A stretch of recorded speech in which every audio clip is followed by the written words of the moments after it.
Ba-doo-ba-dum.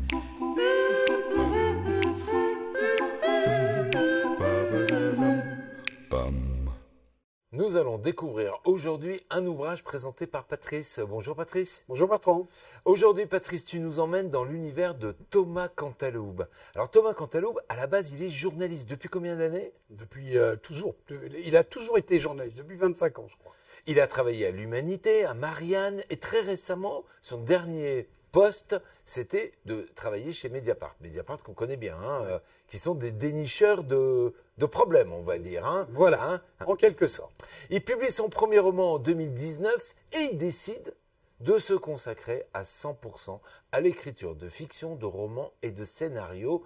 Et aujourd'hui, nous allons découvrir ensemble son premier ouvrage. Alors, il y a eu un ouvrage un peu précédent à celui-là, mais ce n'était pas un roman. Non. Son véritable premier roman, celui qui change sa vie en fait, parce qu'il décide de tout abandonner, s'appelle Requiem pour une République, sorti en 2019. Et juste avant de commencer, tu es bien d'accord avec moi, il est journaliste, il sort son roman et il décide de dire « je quitte le monde du journalisme ».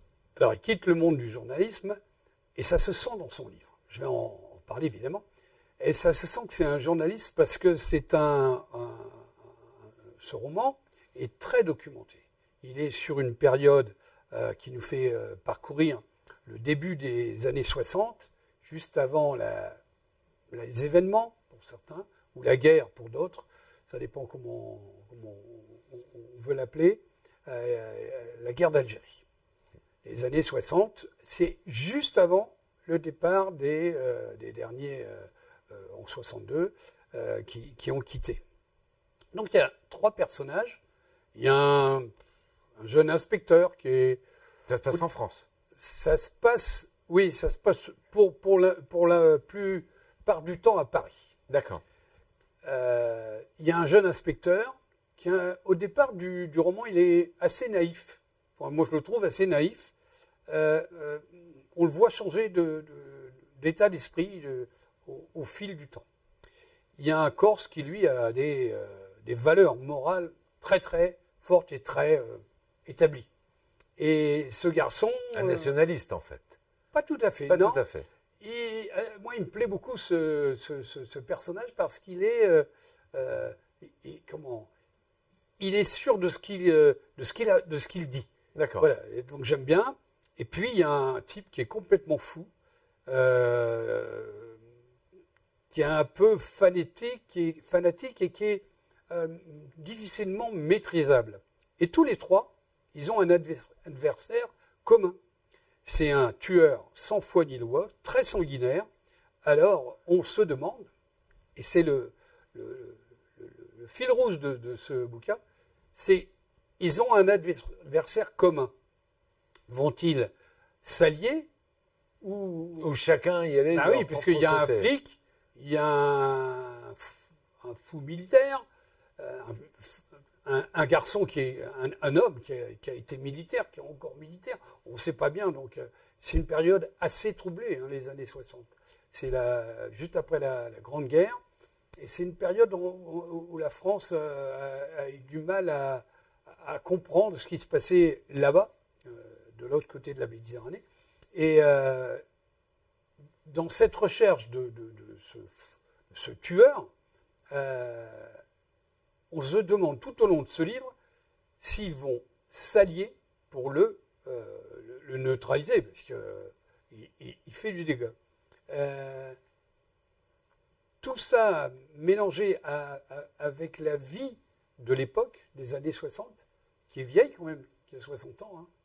Ça me paraît, moi... Et c'est là où on retrouve le côté très documenté, ah oui, le côté journalistique. Ah oui, c'est pour ça qu'on voit que c'est enfin on sent en tous les cas, que c'est un journaliste qui a écrit ce roman, parce que, pour ce qui me concerne, il y a des événements dont je me rappelle, même si j'étais jeune, très jeune, je me rappelle encore de ces années-là, et c'est décrit d'une manière formidable. Donc, il n'invente pas. Alors, peut-être, je ne sais pas quel âge il a, Thomas Cantaloupe, mais bon, s'il a été 25 ans journaliste, déjà, il a au moins 50 balais. donc on peut penser qu'il a vécu une partie de son enfance ou qu'il a documenté son roman par rapport à des écrits journalistiques. Ce qui donne un peu une part de réalité, en fait, dans le livre. Parce que à travers ces faits historiques, on se plonge dans cette époque-là et ça donne de la crédibilité à l'histoire qui est autour parce qu'on croirait que c'est vrai, en fait. Oui, c'est-à-dire on n'a pas l'impression que c'est un roman, on a l'impression que Thomas nous raconte l'histoire de 3 personnes qui ont existé.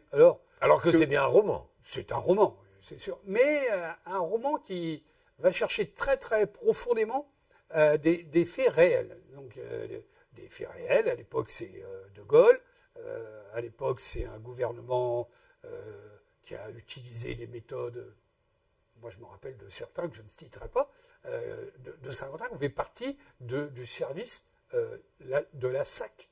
Le SAC, c'était un service de barbouze, donc ils sont autour du gouvernement, on a employé des gens dont on savait qu'ils étaient plus ou moins tendancieux. Voilà. D'accord, ok.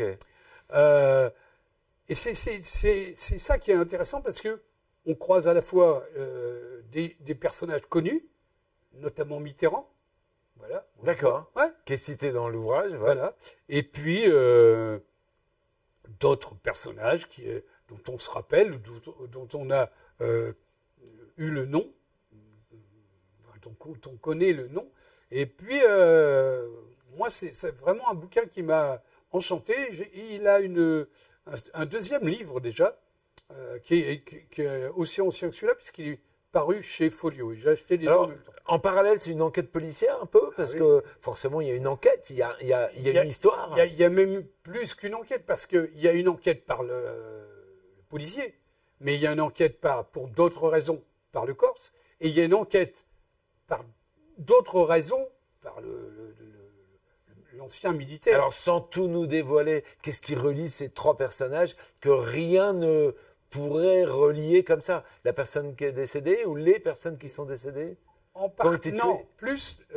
alors, ils ont au moins... D'abord, le flic, lui, il cherche celui qui a tué. Voilà, lui, ok. Mais le Corse, il cherche celui qui a tué une personne... spécifique. Voilà. Et celui qui est un peu fou, qui est militaire, qui est fou, on ne sait pas bien pourquoi il est dans c'est ça qui est fabuleux. Hein. Mais on le découvre après en allant dans le mais tu peux pas te rendre. Non, je comprends bien. Je vais pas gâcher la fin du roman. Ce qui est important à mes yeux, c'est qu'on y croise des personnages connus. Ça, c'est des personnages qui ont vécu à ce temps-là. Alors, donc, je voudrais aller un peu plus loin, selon toi, qui a bien lu cet ouvrage et qui nous le propose aujourd'hui. Pourquoi Requiem pour une république? Parce que le mot Requiem est fort quand même, non? Ouais, alors, c'est parce que le titre m'a interpellé pendant un moment. Il n'y a pas d'explication dans le roman. En tous les cas, j'en ai pas trouvé. Mais c'est une espèce de quête mystique que font les 3. Donc, c'est ça le Requiem. Que font les 3 personnages.